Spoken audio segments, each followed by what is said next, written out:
Hello, welcome back to the Get Lit Masterclass video number 2. My name is Jamie Pettis and I specialize in helping women overcome and transform their relationship with alcohol so they can get back in control. And in today's video, we're going to be learning all about how to reprogram our bodies and our minds in order to unlearn the desire to drink. This is really cool stuff and can totally transform your life if you let it. So let's dive right in.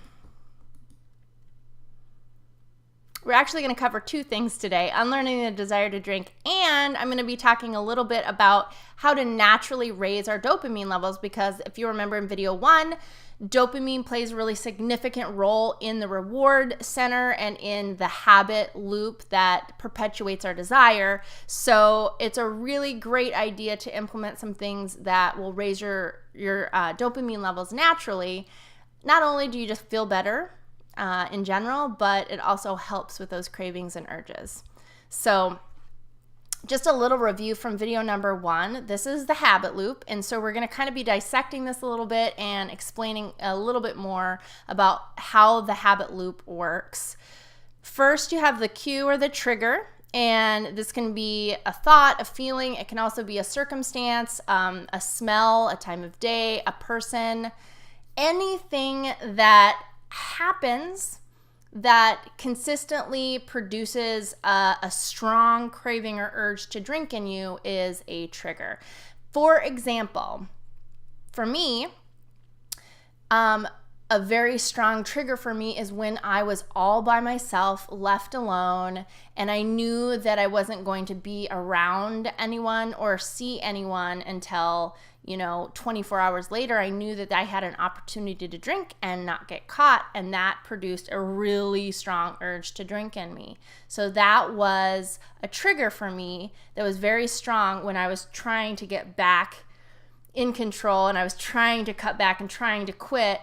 That was a very strong urge. A time that would really come up for me was when I was all by myself and I knew that I could, quote unquote, get away with it. Some other really common triggers are feelings of stress and anxiety. That feeling after the end of a long day, or if you're like in the middle of some really stressful times or situations or stressful experience. And a lot of times that triggers the urge of like, I want to drink, I need a glass of wine to relax. That's a very strong trigger for many, many women. Or a time of day, 5 o'clock, time to open that bottle of wine, or maybe coming home from work and relaxing with a beer or whatever it is for you. So that is when that craving or that urge starts. And then, of course, we follow it up with the habit or the action, which is, in this case, giving into that urge and having a drink. And then we're rewarded with that huge flood of dopamine, and then we get that feeling of relief that provides us that feeling, that really good feeling. It's temporary, though. That's the thing that we have to remember. It's temporary. And ultimately, alcohol is a depressant, so we have to drink more and more to get ourselves back to kind of a level playing field with our dopamine. So it's this vicious cycle. Anyway, that's the habit loop. And we practice that over and over and over, just like creating the grooves, that rutted road that we talked about earlier. So this is essentially an example of classic conditioning or programming, and I like to talk about Pavlov's dog because we've all heard of that experiment, and we kind of know, that the scientists would ring the bell, and they essentially conditioned the dogs to start to salivate at the ringing of the bell because they practiced feeding the dogs immediately as they were, right after they rang the bell. So eventually they took away the food and they could just ring the bell and the dog's mouth would start to salivate. That's exactly what we're doing with drinking. We have the cue, and we have taught ourselves to desire the alcohol. We salivate for alcohol. So again, in video 1, I mentioned the good news is if we've programmed ourselves to desire that alcohol, we can actually reprogram ourselves to unlearn the desire to drink And we're gonna get into that now. So it's not a problem. It's simply a pattern. And I like Jim Rohn's quote. He says, "Life doesn't get better by chance. It gets better by change." And that is absolutely true. When we are not happy with the direction that a certain pattern or habit in our life is taking us, we can switch directions. We can forge a new path, but it takes a lot in the beginning to grab hold of that wheel, wake up, and make a conscious choice to like steer the wheels out of those grooves and out of those ruts. It takes a lot of kind of effort and a lot of strength and a real strong desire to go somewhere else. We get out of those ruts and we decide where we want to go, and we start down a new path. And the more that we practice that new path, the more that this old path kind of falls away. We're facing towards a totally different direction. And as we practice, then those ruts and grooves grow deeper and deeper. And that becomes our new pathway. This pathway becomes irrelevant. We almost forget about it. And this new pathway of, the life that we have purposely created is where we're going now. So that's what we have to do. We have to learn how to interrupt the pattern and forge a new pathway. And you can move into a new groove. You can move into a new pathway by changing and creating new thoughts, new feelings, new behaviors, and eventually those will become your new habit. So first, what we have to do is we have to identify our triggers. So in my program, in my 6-week program that I'm inviting you to be a beta tester for, we're going to just really work together and create a personalized plan. We're going to really dive into discovering all of your triggers. I'm sure there are a few that come up when you think that, oh yeah, these are the times that I always like to drink. These are the times that I crave. But there might be some others that you haven't thought about. And so I've created a lot of worksheets and things like that of questions that you can begin to journal about and write about to help you really uncover all your triggers, because we really, really, really need to have a lot of clarity and understanding on what are the things that are causing us to trip up and go down this path that we don't want to go down. So, again, really investigating the feelings, the thoughts, the circumstances, situations that really cause you to want to drink. And some examples could be in the circumstances category. It could be, when you go out with your friends or when you go out to a bar or get-togethers, you have that strong urge to drink. Maybe when going out on a date gives you a strong urge to drink. Or as an example of some feelings would be feelings of sadness, or boredom is a big one. And I would say the top emotion that women that I work with that are trying to buffer and run from is anxiety and stress. Loneliness, there's a whole laundry list of uncomfortable feelings that we don't like to feel, and we try to numb ourselves or buffer ourselves from those feelings by drinking, and those become our unwanted habit loops. Or it could just be a simple thought that you have practiced over and over and over your whole life, just getting a thought of like, I want a drink.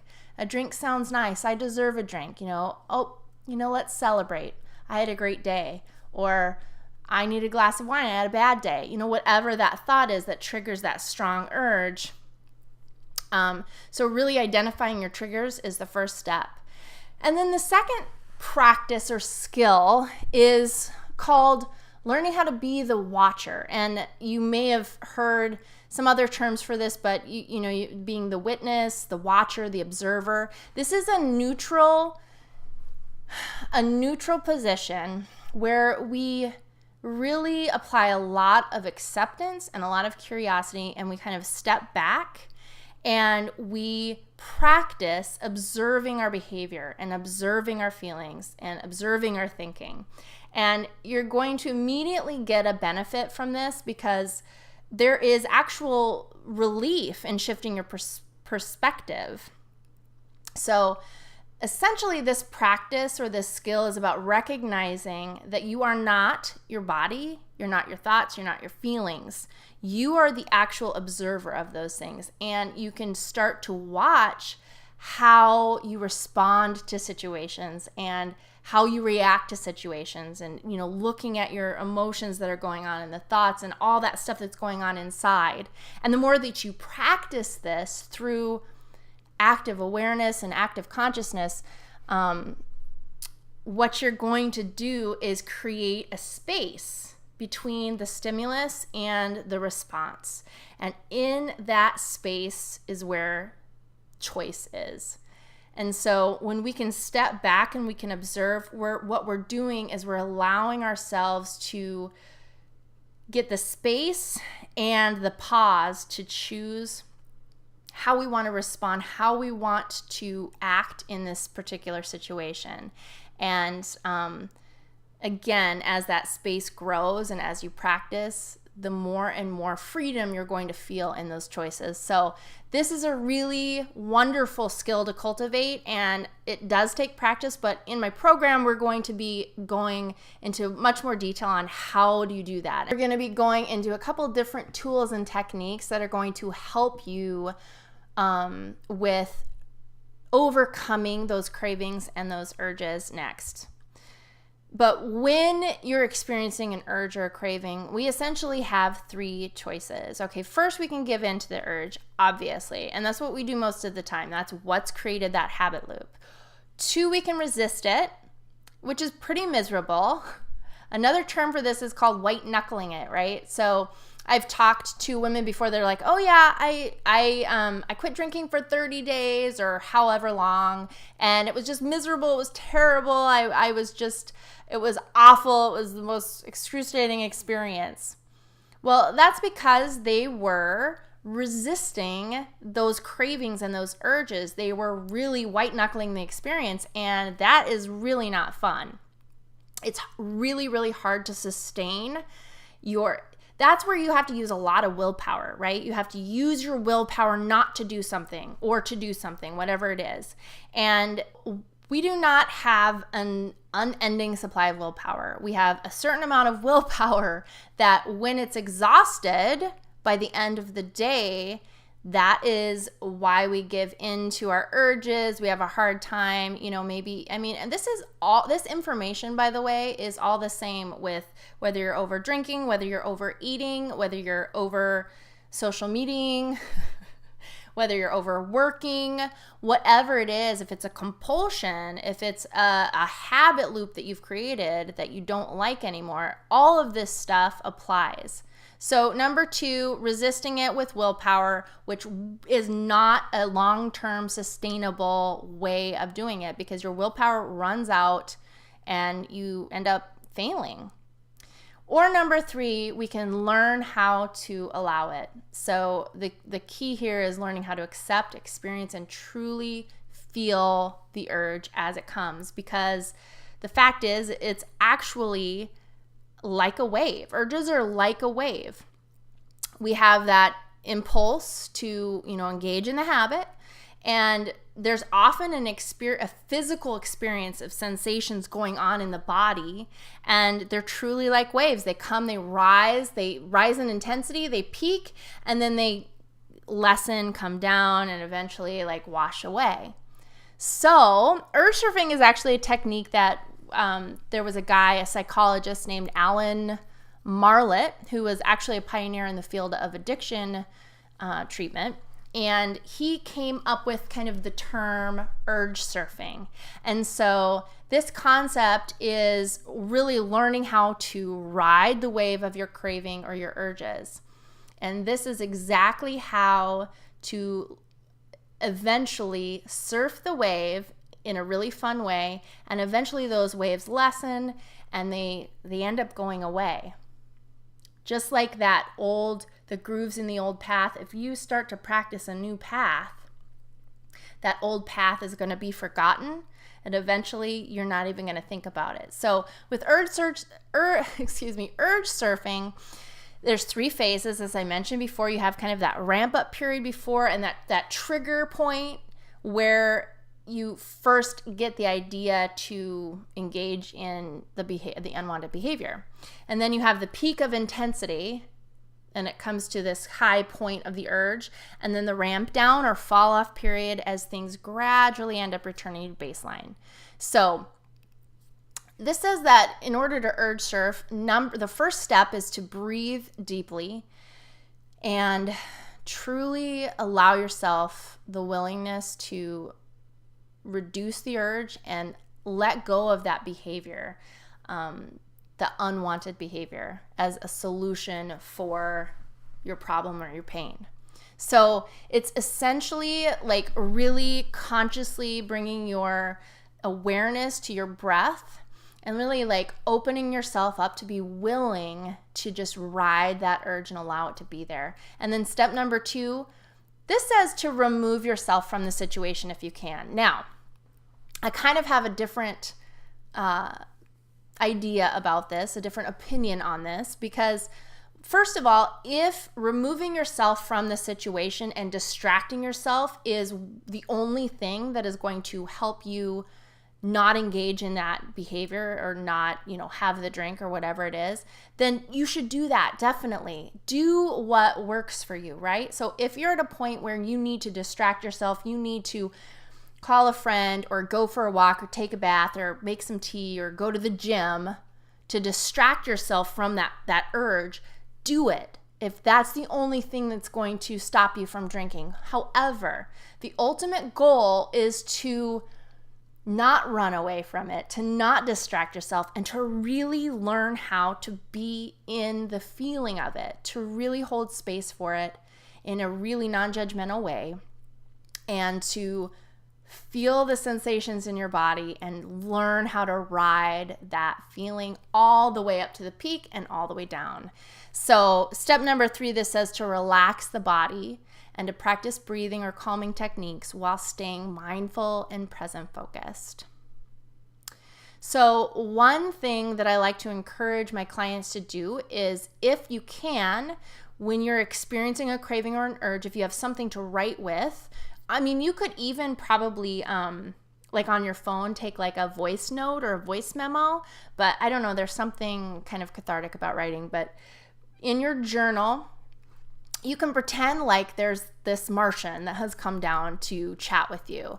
And this Martian has never felt a feeling. It's never felt a craving. It doesn't have the same kind of body that you do, and it doesn't really understand what an urge feels like. What is an urge to drink? What does it feel like in your body? And so what I want you to do is I want you to begin to write down like how you would explain to this Martian what it feels like in your body and what you're experiencing. And what this does is it gets you out of your head and into your body so that you're really focused on the present moment. You're focused on your body. And this does the same thing that I mentioned before. It immediately provides relief because you're shifting your perspective, getting out of the head and into the body, and really, really allowing yourself to feel it and to focus on what's going on for you. That really helps with urge surfing. So the thing is, and we get more into this in my program, but learning how to process emotions in a healthy way is a really important skill to have. And they don't teach us these things in school. Most of us don't grow up with super emotionally intelligent people or parents that teach us how to be in touch with ourselves, be in touch and allow our emotions and process our emotions in a healthy way. For most of us, we are run by our primitive brain in that it wants to avoid pain, and it perceives uncomfortable emotions as like danger. This is an uncomfortable emotion. It's painful. We need to run. We need to numb. We need to distract. We need to avoid at all costs. That is what your primitive brain is saying. When an uncomfortable feeling comes up, it wants to run. It wants to buffer itself from that feeling. So the skill is learning how to allow. Here's the deal. Like, all those uncomfortable feelings are just part of the human experience. We all have them. And if we can learn how to be with them, accept them, feel them, and allow them to just kind of move through our body, oh my gosh, talk about so much freedom in so many different areas of our life, because we will no longer be at the like beck and call of our emotions and trying to run from things. We're able to face things head on. Learning how to not be afraid of an uncomfortable emotion is so powerful. It's so powerful. So I wanted to kind of talk about a couple examples of allowing an uncomfortable feeling, because we all do this, but it's usually only when we're forced to. So as an example, like going to a doctor or a dentist, not all of us have, kind of that uncomfortable feeling when we go to a doctor or dentist, but I certainly do. Like drawing blood really makes me nervous. Drilling, I'm not super happy or excited when I have to go to the dentist. And that is an example of being in that uncomfortable feeling and allowing it. It's something that we have to do, so we're going to do it, and we're just going to feel uncomfortable until it passes, right? Another thing is sometimes we put ourselves in these positions with like scary movies or roller coasters. We are purposefully putting ourselves in what could very well be an uncomfortable feeling for many people of being scared or being nervous. And we do that and we kind of ride it out, and we just allow that feeling to be there until it moves through us and ends, right?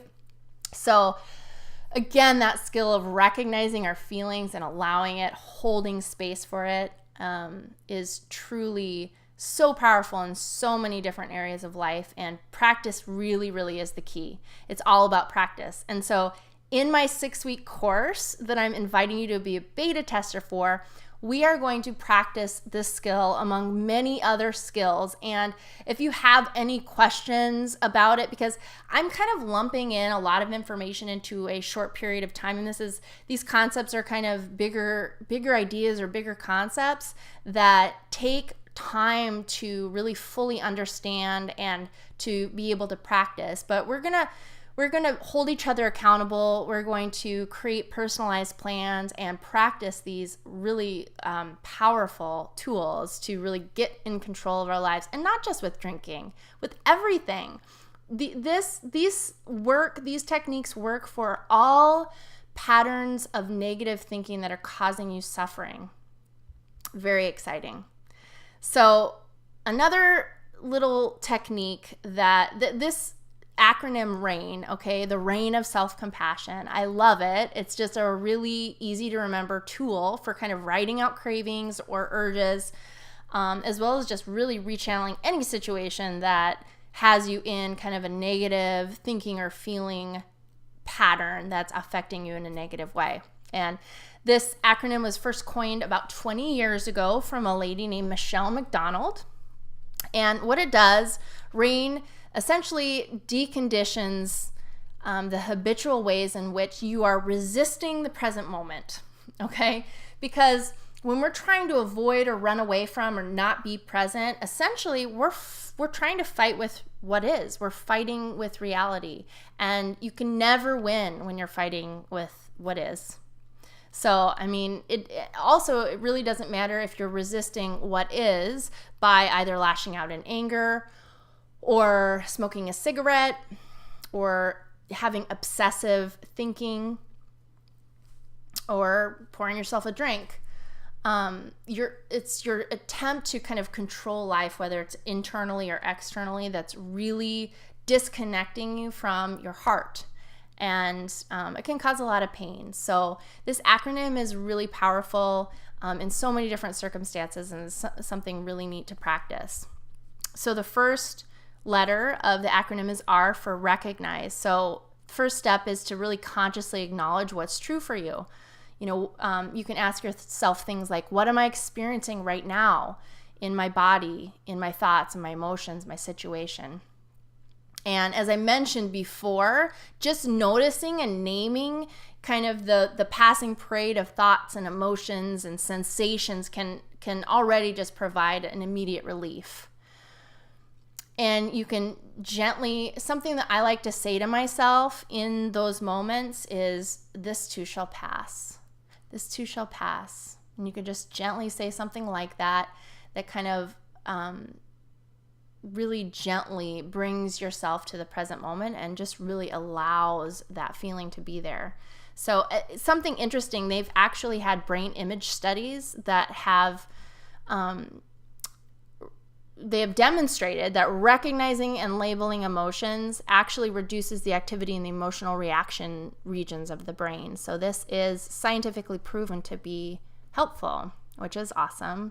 I love how science is now starting to kind of prove the things that, we've known spiritually that work for us. So the A stands for acknowledge, accept, and allow. And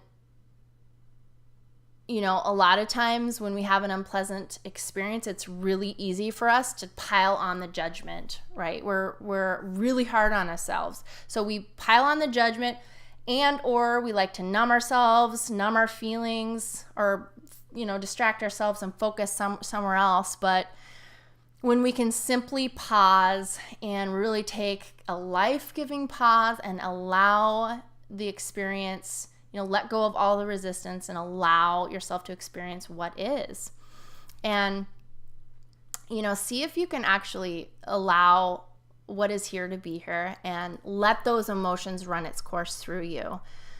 And then they'll leave naturally. It's so beautiful. But when you're practicing acceptance, it can also be helpful to say things like saying out loud, if you're not around a bunch of people, if you feel comfortable, allow, or let it be, allow. It's really important also to know that just because you're accepting it or acknowledging something is present does not mean that you're agreeing with it or that you're supporting it, but you're just simply, acknowledging what's present for you right now. And that's a really important step. So I is for inquire or investigate. And at this stage of the process, you can really just kind of fall into your natural curiosity to really dive more deeply into your pain, into your distress, into what's happening for you.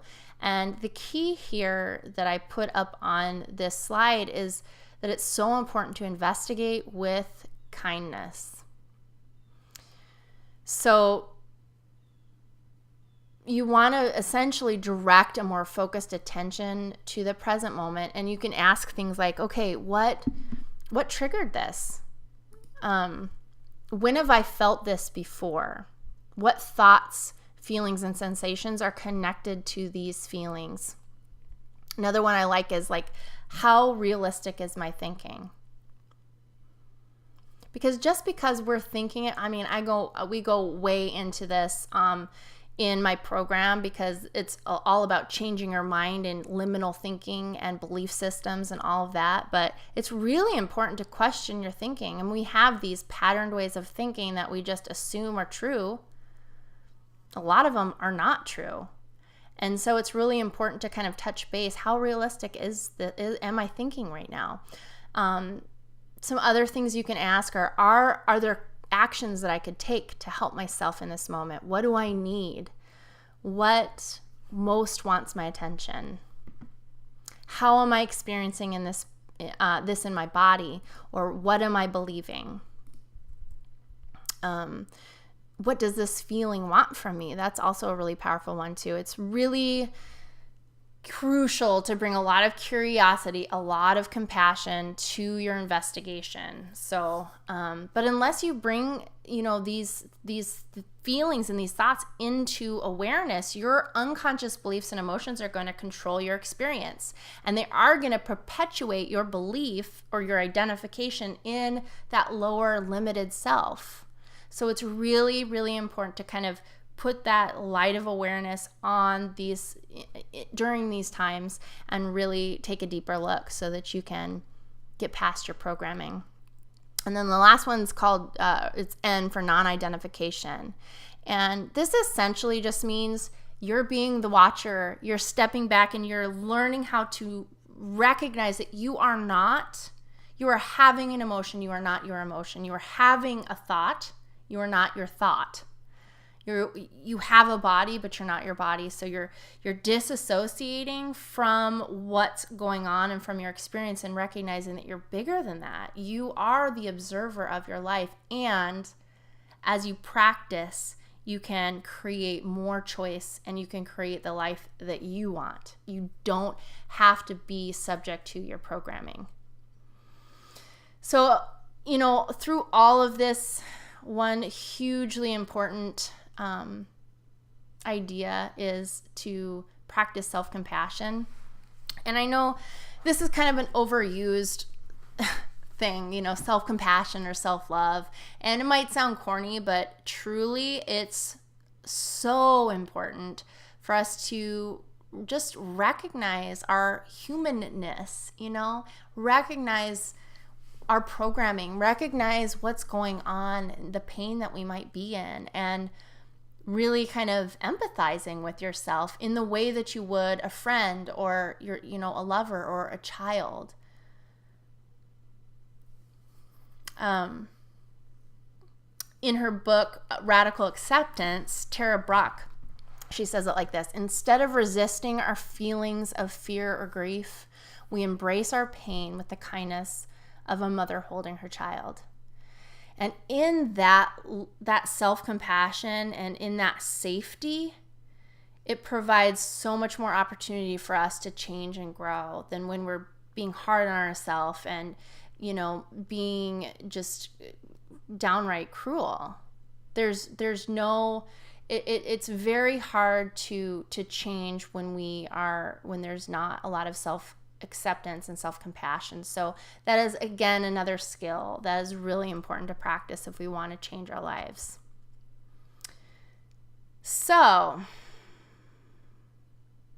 that is a couple little techniques on how to ride the urge. And here's the deal.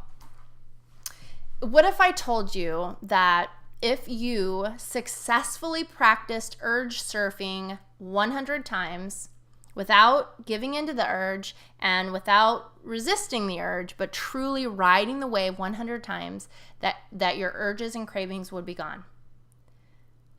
Would you do it? Would you practice? Do you think it'd be worth it to be totally free of the desire to drink? I personally think absolutely 100% it is, but it's an experiment. 100 is not the magic number. We're all at different places in our lives. Some of us have practiced certain habit loops a lot longer than others. And so I think 100 is a good start, though. So here's my challenge to you. I want you to get out a notebook or your journal, and every time you feel a craving or an urge coming up, you mark that in your journal, date it, and then I want you to do that practice in your journal where you're describing the sensations and the feelings in your body as if you were explaining it to a Martian. And I want you to really practice that reign of self-compassion and really try to breathe into that and allow yourself to feel it. Have a lot of grace, a lot of compassion on yourself. And that is one little mark. I want you to do that 100 times, and I guarantee you that the cravings and the urges, if they're not gone, they will be minimal and so manageable, and you're going to find so much more freedom in your life. Now, there are other aspects, many other aspects to finding true freedom, because even if you're not feeling the physical cravings or urges, there might be some belief systems that you're still holding on to that are creating that cognitive dissonance that we're talking about. So maybe you're not physically craving, but emotionally you're desiring the alcohol. And in my program, we dive into that as well. So I teach you how, you and me, we learn together how to change our belief systems so that they line up with what we desire for our lives, and so that we can live into that highest version of ourselves. And then we can truly have the freedom, because not only are we going to not have any physical cravings or urges, but we're also going to have the belief that not drinking for me is the best choice. I feel better. I feel great. It's healthier. I love my life. I don't need alcohol to have fun. All of those beliefs, you can reprogram yourself to truly change your beliefs so that they're supporting your desire not to drink. And that's what I've done. It's a process, it's practice, it takes time, and it takes practicing the skills that I'm going to be teaching you in the program, but it's so worth it. I promise you that. So next up, we're going to quickly go over some ways that you can raise your dopamine levels naturally. So I don't have a lot of time, so I'm just going to run through these, but they're going to kind of give you some ideas of things that you can start implementing into your lifestyle to help you feel better, to help those dopamine levels rise, to help you feel better. The better you feel, the better you do. It also, all of these activities help support your prefrontal cortex, which is the part of your brain, as I mentioned in video 1, that allows you to plan ahead, make decisions, and decide how you want to live. It's the part of you that can think about your thinking. It's the part of you that can create that choice in your life. So it's really, really important to feed that prefrontal cortex, and these all are ways that you can do that. So the first one is exercise. This gets preached for everything. Exercise is kind of the wonder drug, right? But it actually really does not only increase dopamine levels, but also dopamine receptor count and dopamine activity. So, they say ideally to get at least 30 minutes of exercise to get your heart rate up, to really take kind of full advantage of this. But you can also get noticeable results in just 10 minutes of low impact exercise.